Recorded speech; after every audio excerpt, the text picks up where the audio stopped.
Assalamualaikum warahmatullahi wabarakatuh. Berjumpa lagi dengan saya Pak Romli. Sebelumnya, apa kabar anak-anakku sekalian? Alhamdulillah, semoga kita semua tetap dalam kebaikan dan keberkahan ya. Dan juga semoga kita tetap diberikan rasa semangat untuk terus belajar dan belajar, sehingga nantinya kita dapat menebarkan manfaat kepada orang-orang yang ada di sekitar kita ya. Amin ya rabbal alamin. Baik anak-anakku sekalian, kita sekarang akan belajar tentang menghindari berfoya-foya. Namun sebelum kita masuk kepada materi tentang menghindari berfoya-foya, Bapak akan jelaskan dulu tujuan pembelajaran dari materi ini. Yang pertama yaitu adalah mampu menjelaskan pengertian dan dalil Al-Quran serta hadis tentang berfoya-foya secara tepat. Yang kedua adalah mampu mengidentifikasi contoh nyata perilaku berfoya-foya di lingkungan sekolah, masyarakat, dan media sosial. Yang ketiga adalah mampu menganalisis dampak negatif penyakit hati tersebut terhadap diri sendiri, pergaulan, dan keberkahan hidup. Yang keempat, mampu menyajikan solusi Islami berupa sikap hidup sederhana, ikhlas, rendah hati, dan bersyukur dalam bentuk lisan maupun tulisan. Yang terakhir yaitu adalah mampu membuat karya kreatif berupa poster atau quotes Islami yang mengajak untuk menjalani hidup penuh manfaat dengan menghindari berfoya-foya. Oke, sekarang kita akan masuk ke pelajaran atau materi kita pada kesempatan kali ini, yaitu tentang berfoya-foya. Adakah yang tahu apa itu berfoya-foya? Oke, akan Bapak jelaskan pengertian berfoya-foya. Apa itu berfoya-foya?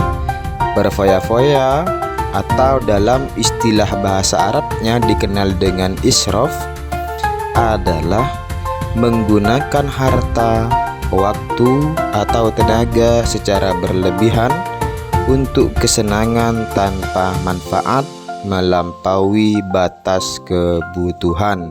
Ini adalah pengertian daripada berfoya-foya. Garis besarnya adalah menggunakan harta, waktu, atau tenaga secara berlebihan. Ini garis besarnya. Dan juga melampaui batas kebutuhan. Jadi kalau kita sudah menggunakan harta ataupun waktu ataupun tenaga secara berlebihan melampaui batas kebutuhan kita sendiri, maka itu sudah dianggap berfoya-foya. Apa saja contoh-contoh berfoya-foya? Maka di sini Bapak berikan 3 contoh, yaitu yang pertama adalah membeli barang mewah hanya untuk pamer.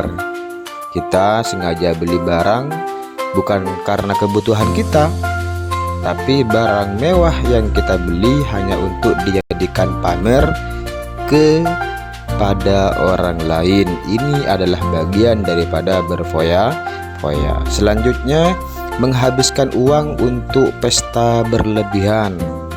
Dan yang ketiga adalah menghamburkan makanan dan minuman hingga terbuang. Ini adalah bagian daripada berfoya-foya atau contoh-contoh sifat berfoya-foya. Selanjutnya, dampak negatif. Dampak negatifnya, orang yang memiliki sifat berfoya-foya yang pertama adalah membawa pada sifat boros dan kufur nikmat. Yang kedua, menumbuhkan kesombongan dan meremehkan orang miskin. Dan yang ketiga, menjauhkan dari kepedulian sosial. Seperti contohnya, di sekitar kita ada swadaya masyarakat memperbaiki jalan seumpamanya, maka orang yang suka berfoya-foya itu enggan untuk menyalurkan sebagian daripada hartanya untuk disumbangkan terhadap swadaya tersebut. Kenapa kok enggan?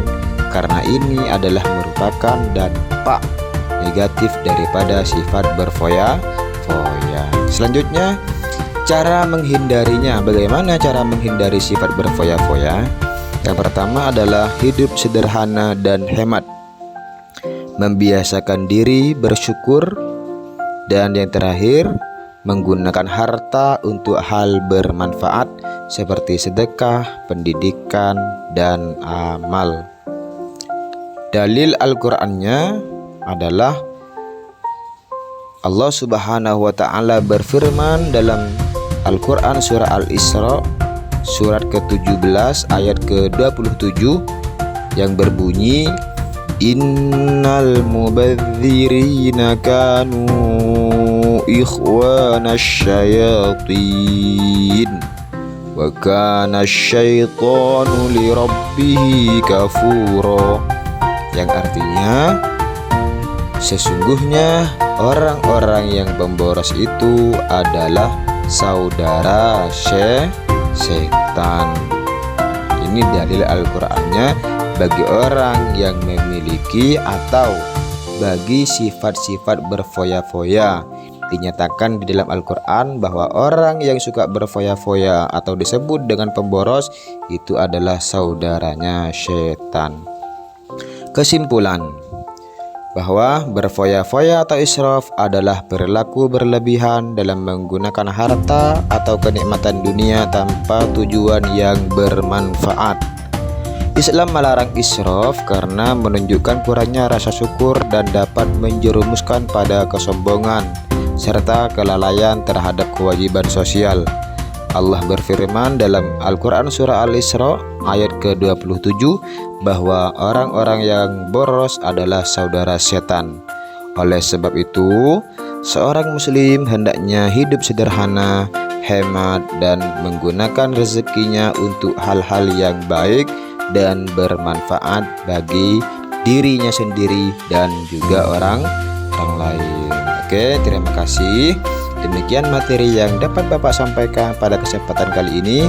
Semoga menjadi materi yang bermanfaat dan dapat diamalkan di kehidupan kita sehari-harinya.